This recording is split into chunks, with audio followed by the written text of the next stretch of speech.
Hola, mi nombre es Diana Duarte y soy directora del proyecto Aportes de la Historia. Hoy tenemos el placer de presentar en el Rincón de Atso el ciclo Vanguardias Didácticas, coproducido con el Grupo de Investigación en Didáctica, Educación y Transformaciones Culturales, GIDET. La profesora Libertad Martínez compartirá con nosotros el diálogo que plasmó con la doctora Miriam Kapp, directora del GIDET, respecto a su libro Vanguardias Didácticas, publicado por la editorial Prometeo. Entonces, bienvenidos y bienvenidas a este nuevo ciclo. Buenos días, Miriam, ¿cómo te va? Buenos días a todos. Estamos acá en el Rincón de Atso inaugurando este nuevo ciclo de conversaciones sobre temáticas de educación y vamos a estar en el día de hoy con Miriam Kapp. Bienvenida, Miriam. Muchas gracias, Libertad. Gracias por esta invitación. No, muchas gracias a vos por haber venido. Miriam, nos vas a estar contando sobre tu último libro, Vanguardias Didácticas, que lo tenemos disponible acá para ver, de reciente publicación. Así es, este año 2024-2025. Bien, nuestras felicitaciones. Contanos, Miriam, un poco sobre este título que tiene un poco llamativo. ¿Qué pasa con la idea de vanguardia y cómo se relaciona con la didáctica, ¿no? Porque uno vanguardia, no sé, lo asocia más con el campo del arte, capaz, ¿no? ¿Por qué vanguardias didácticas? Bueno, el título en realidad es la síntesis de un proceso de investigación muy largo que llevó muchos años, que surge en verdad en un libro anterior que se llamaba Conmovidos por las Tecnologías, donde emergen tres categorías de docentes: los docentes resistentes, los docentes críticos y los docentes vanguardistas. En ese momento, una intuición me llevó a pensar que algunos docentes podían y eventualmente querían romper con el statu quo, con las reglas, con lo que sucedía en las aulas y en las instituciones educativas habitualmente. Sin embargo, eso fue nada más un atisbo, una intuición.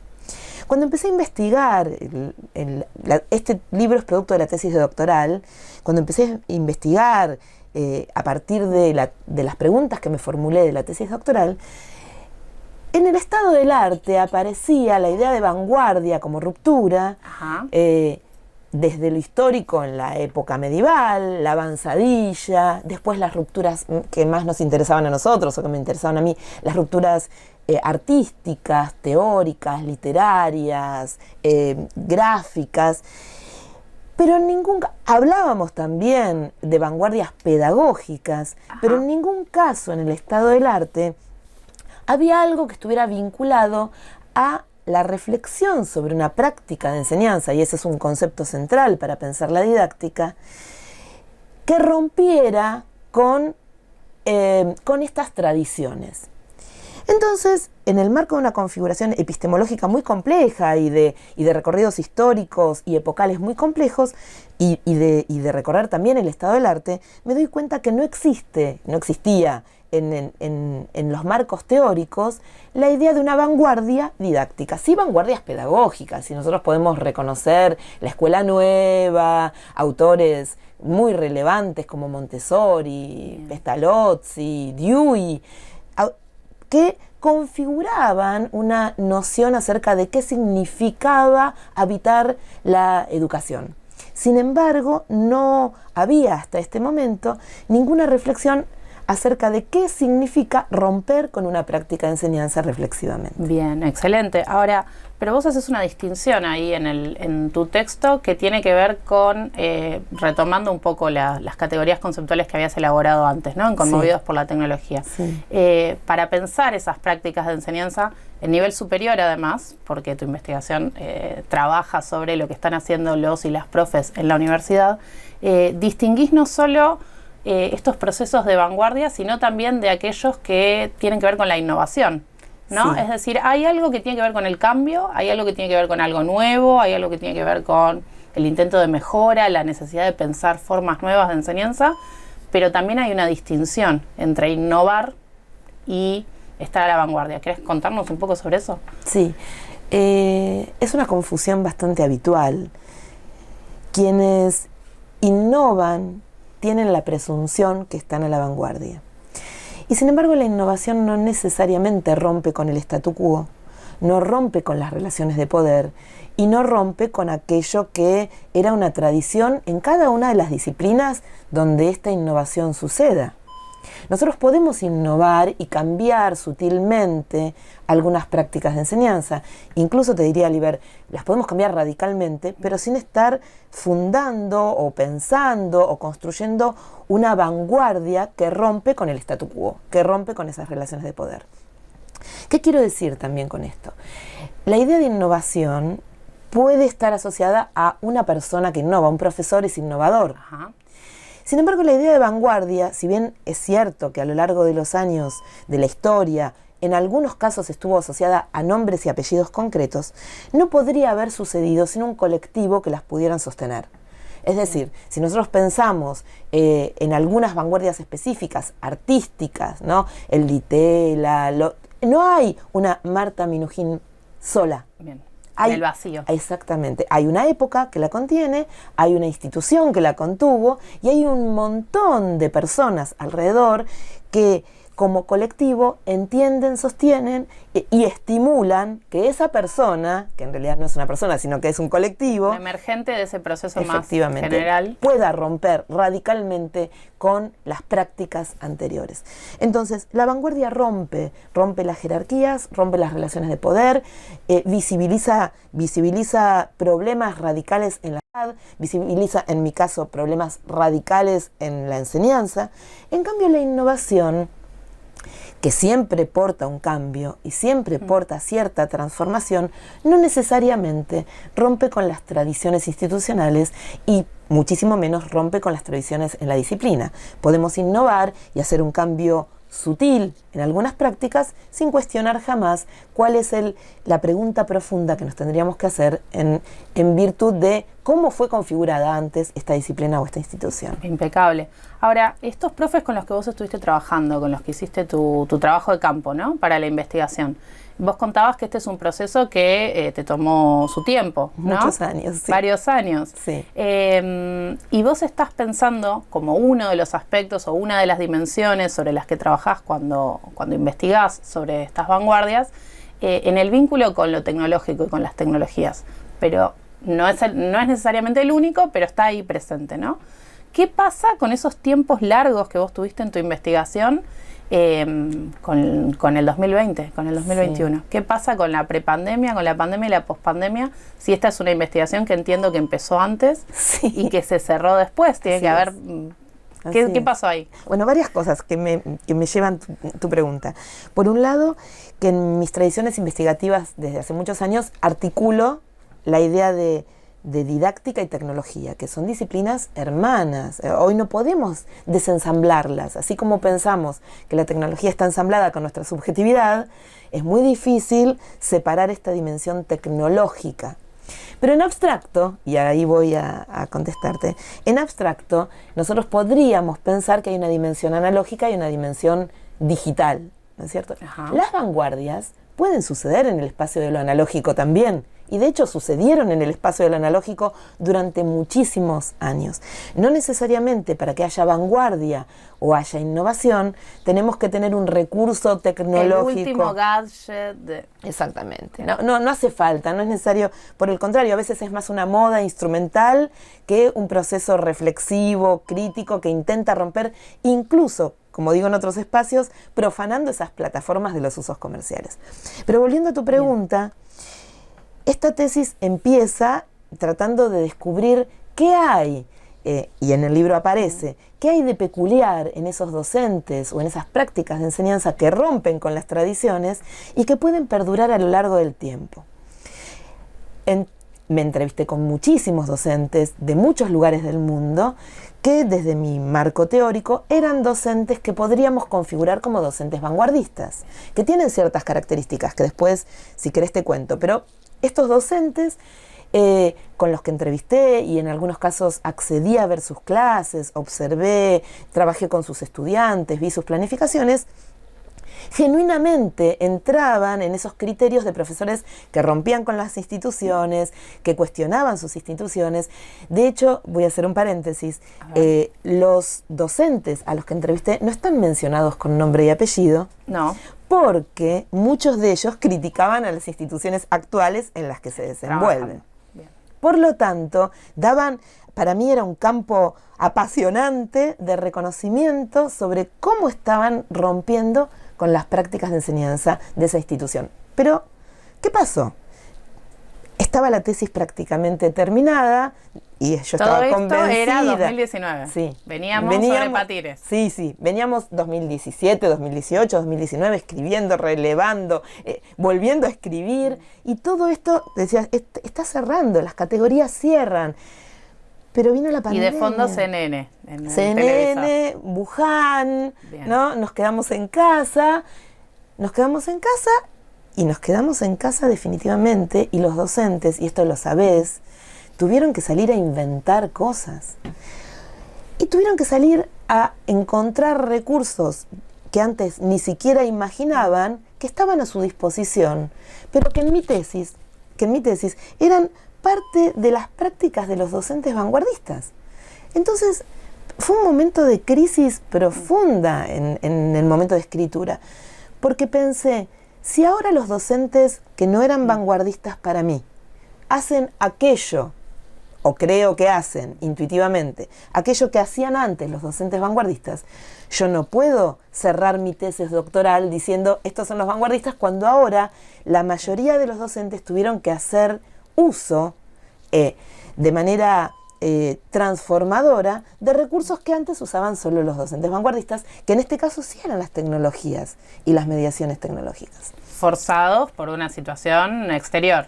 Completa. Pero de hecho estaban poniendo un poco en jaque esa categorización que vos tenías. Claro, en aquel momento yo podía llegar a percibir o a creer que la tecnología había dado apoyo a estos docentes vanguardistas.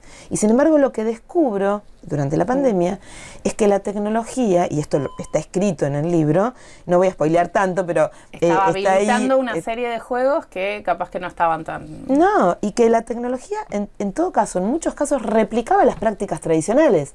Entonces, una parte bisagra de este libro es cómo se produce la ruptura ontológica y epistemológica respecto de la tecnología, la vanguardia y la innovación. No necesariamente incluir mediaciones tecnológicas era innovador y muchísimo menos era un proceso vanguardista. Pero todo esto lo pude descubrir gracias o a pesar de el aislamiento social preventivo y obligatorio, en donde los docentes pusieron mucho de sí, se autoexplotaron muchísimo, tuvieron que salir a aprender cosas de manera completamente autónoma, autodidacta, pero usaron las tecnologías, las usaron en algunos casos rompiendo con tradiciones, en otros casos innovando y en otros casos replicando lo mismo, exactamente lo mismo que hacían en un modelo más analógico. Y termina la pandemia. Y cuando termina la pandemia, en toda esa marea de nuevas producciones y de nuevas miradas, porque también miré aulas virtuales, volví a entrevistar a otros docentes, me puse en contacto con literalmente cientos de estudiantes. La pospandemia me permitió hacer una síntesis.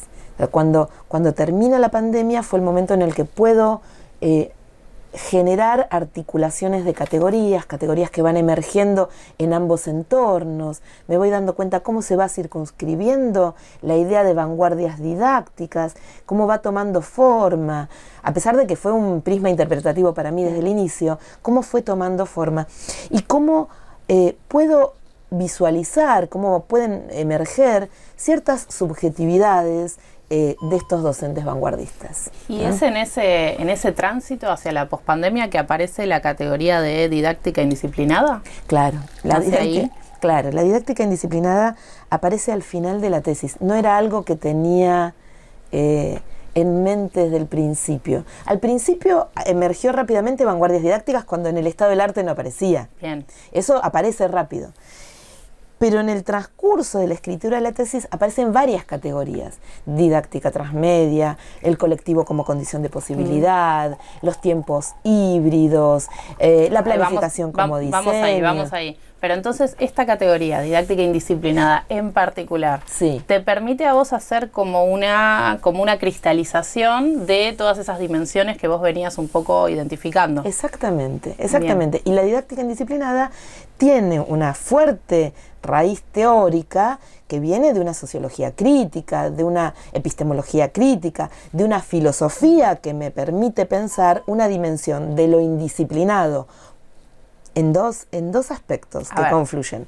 En lo indisciplinado, es decir, por fuera de la disciplina, ¿no? De las disciplinas, es decir, una tensión hacia lo interdisciplinario, una didáctica indisciplinada, y por otro lado, una didáctica que implique movimiento, una didáctica que no sea conformista, una didáctica que vaya en contra de los posicionamientos más hegemónicos.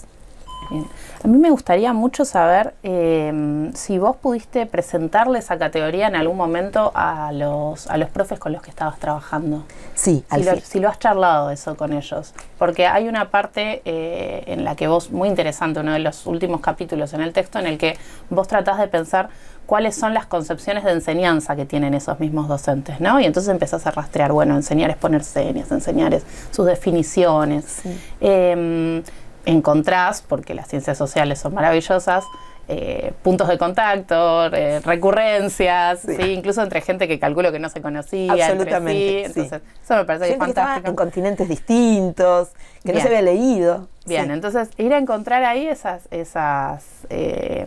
emergentes de las propias reflexiones de los docentes sobre su práctica, impresionante. Ahora, cuando vos empezás a cristalizar esta noción y decís, bueno, hay una dimensión del tiempo, hay una dimensión de lo colectivo, hay una dimensión de el cambio institucional, hay una dimensión de la transmedialidad, hay una dimensión del uso crítico de la tecnología, y encontrás inventás esa categoría nueva para empezar a pensarlo. ¿Vos podés volver después con quienes estuviste hablando y decirles, miren, yo estoy construyendo esto? Sí, de hecho son algunas de las dimensiones de validación de todas las tesis, ¿no? Cuando estamos escribiendo tesis de maestría o tesis de doctorado, tesis en general, una de las reglas primeras es, vos no podés escribir en el vacío. Y aquello que terminaste escribiendo tenés que después validarlo con tus interlocutores, en la medida de lo posible. En este caso fue posible, porque los interlocutores estaban vivos y vivas, y no es un detalle menor, claro, porque puede pasar que a lo mejor si hiciste un análisis en una comunidad en particular, esa comunidad se desarme, en un trabajo más etnográfico a lo mejor no te permite hacer sobre un caso que después ese caso ya no exista. En este caso en particular, el modo de validación de toda esta construcción teórica de las categorías, pero en particular de la que me estás preguntando, de la didáctica indisciplinada, lo puse a circular luego en distintos entornos con todos los docentes y todas las personas que pude entrevistar, que consideraba docentes vanguardistas, ¿no? Aquellos que fueron mis docentes vanguardistas desde el inicio. Que algo que me resultó muy interesante hacia el final de la tesis o hacia el final del libro, es que aquellos docentes que de manera apriorística, creí que tenían características de docentes vanguardistas, efectivamente las tenían al final de la tesis, más allá de la pandemia. Entonces, lo interesante de todo este recorrido es que me permitió reafirmar cuáles eran ciertas características de estos docentes que tienen que ver con una subjetividad inconformista, con la idea del movimiento, con la pregunta acerca de lo no institucional, a pesar de que están dentro de instituciones de nivel superior. Incluso habitando estas instituciones de nivel superior, las cuestionan profundamente.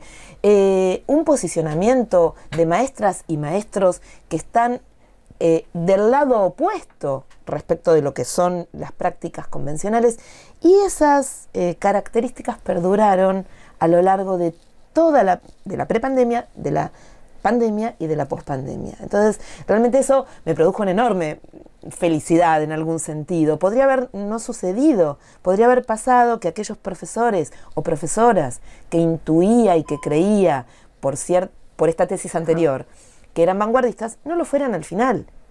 Sin embargo, cuando vos volvés a rastrear, el análisis que hago junto a estos docentes no está solamente centrado en sus prácticas, sino en sus discursos, qué dicen, cómo lo dicen, cuáles son sus cadencias, sus énfasis, sus tonos. Cuando volvés a escucharlos, ahí vuelven a emerger las sutilezas del profesor o de la profesora vanguardista. E indisciplinado, fundamentalmente indisciplinado. Sí. Esa didáctica indisciplinada de la que vos hablás tiene, una serie de dimensiones, ¿no?, que te permiten pensar esas prácticas de enseñanza. Pero hay 3 sobre las que me gustaría como hacer énfasis, si se quiere. Pero te voy a hacer un pedido. Quiero que sean formato tweet la respuesta. Bien. ¿Sí? 280 caracteres para hablarme de transmedialidad. Voy a hacer todo lo posible. Para hablarme de tiempos híbridos, que lo mencionaste hace un rato y me parece es una categoría sobre la que hay que desarrollar.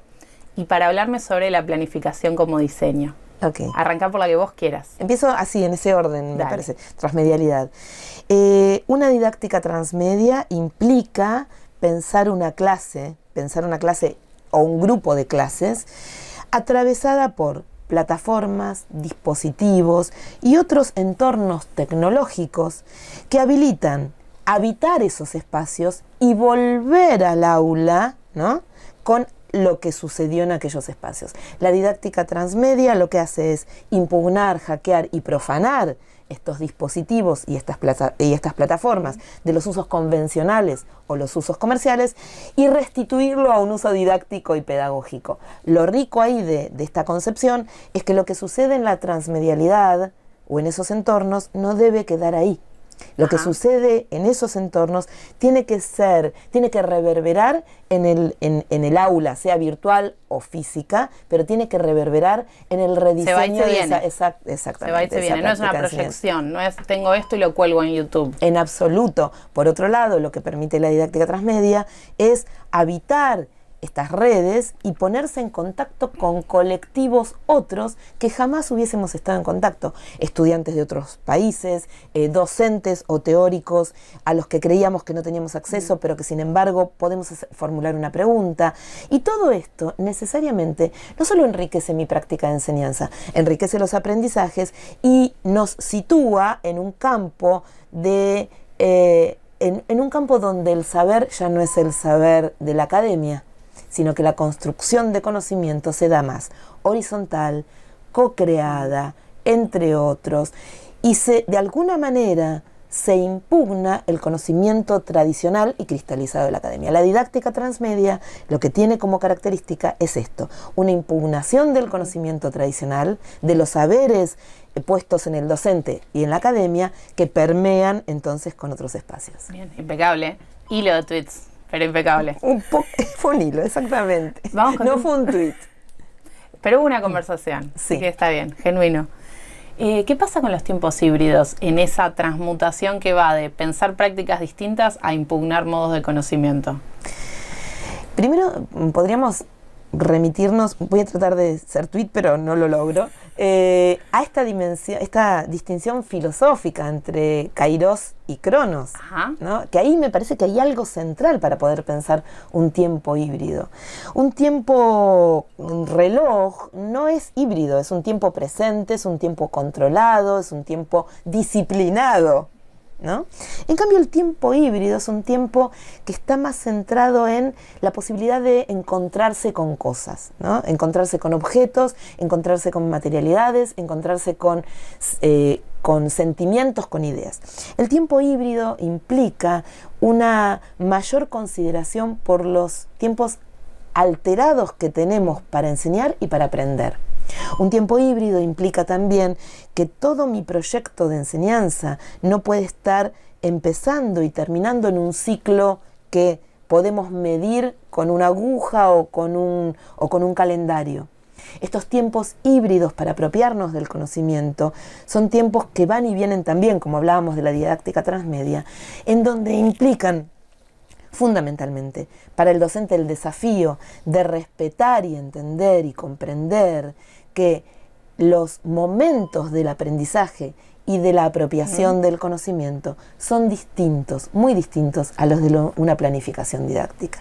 Y ahí hay algo muy importante, porque en algún otro texto hablo de los nuevos agenciamientos del campo de la didáctica, y yo creo que esta idea de tiempos híbridos habilita el agenciamiento del estudiante y el agenciamiento del sujeto. Acá hay algo en donde se le brinda la posibilidad de agenciamiento al estudiante porque se apropia de esos tiempos y se apropia de los modos de aprender también.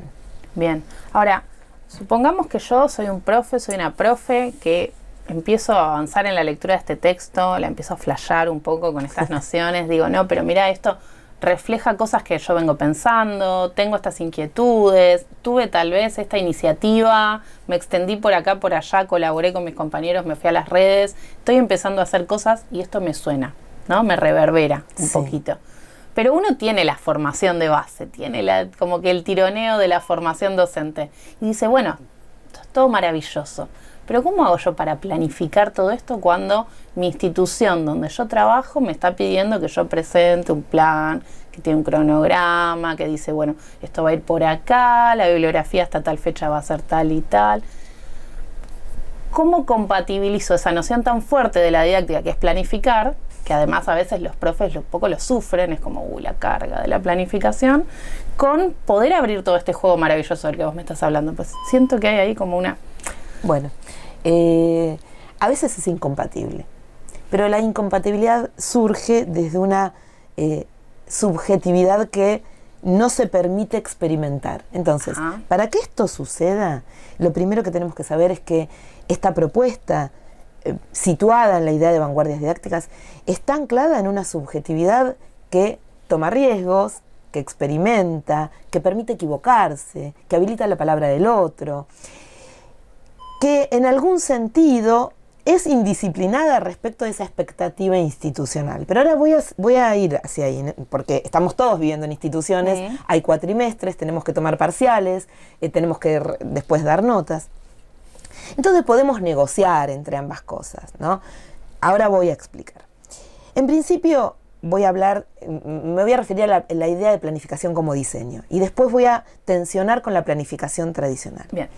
Si nosotros estuviéramos posicionados en este marco teórico, lo que necesitamos hacer a principio de cuatrimestre, principio de año, a sabiendas de qué queremos que nuestros estudiantes aprendan, es en realidad pensar qué experiencia queremos construir con nuestros estudiantes para que ellos atraviesen, para que sí aprendan aquello que tienen que aprender. Entonces yo ya no me estoy corriendo al lado del contenido, no me importa unidad 1, unidad 2, unidad 3, estoy diciendo, ¿qué es lo que tienen que aprender al final del camino? Entonces, para que lo aprendan, ¿cuál es la experiencia que quiero generar en los estudiantes? A partir de esta idea, la planificación como diseño, en donde incorporamos el arte, las perspectivas, los espacios, los puntos de fuga, ¿no? Que aparentan concentrarse pero que después se dispersan, y una idea, ¿no? Una idea no en el sentido banal, sino en el sentido más del diseño. Cuando yo tengo una idea, no es, se me ocurrió algo en este momento, ¿no? Una idea es el corazón en el que late mi clase, ¿no? Corazón en el que yo voy a tratar de generar esta experiencia. Esa es la idea, una idea. La planificación como diseño tiene una idea rectora que me va a ayudar a continuar durante todo ese camino para generar a través del arte, las plataformas, los dispositivos, yo decía, las tramas, las capas, me van a permitir llegar a generar esta experiencia que quiero construir junto a mis estudiantes para que aprendan aquello que tienen que aprender. Ahora, ¿qué tienen que aprender? ¿Una serie de textos? No necesariamente. ¿Tienen que aprender un concepto? Probablemente. ¿Tienen que aprender una idea? A lo mejor esa idea está rizomáticamente articulada con muchísimos autores y muchísimos textos, pero yo no tengo que perder de vista que es la idea la que quiero que construyan y experimenten. Dicho esto, ¿no? En donde en este escenario ideal, utópico, indisciplinado, podríamos plantear, no es necesario tomar parciales, nosotros igual tenemos una obligación con nuestros estudiantes, que es garantizarles que estamos construyendo el andamio necesario para que esa experiencia se produzca. Entonces necesitamos con nuestros estudiantes, hacer pequeños momentos de intervención, pequeños momentos de interacción donde podamos dialogar y saber si lo que nosotros creemos que está sucediendo realmente está sucediendo. Institucionalmente eso se llama evaluación, examen, parcial. Después, en otro podcast, charlaremos sobre la evaluación, que no es objeto de este. Pero lo que hay que entender... Pero podríamos pensar en esos checkpoints a lo largo del camino. Efectivamente, que en realidad son momentos de retroalimentación, son momentos de diálogo con los estudiantes. No necesariamente tenés que formalizar eso como una prueba escrita, ni como el formato de parcial de la universidad o del nivel superior. Entonces, y vuelvo a tu pregunta que tensiona con la planificación tradicional, no es tan distante. Pueden ponerse en diálogo, porque mi planificación tradicional, por supuesto que hay formatos cristalizados, formatos moldeados que nos encorsetan en las instituciones. Tendremos que presentarlo en ese formato formalmente, pero podemos habitar esa planificación de otra manera.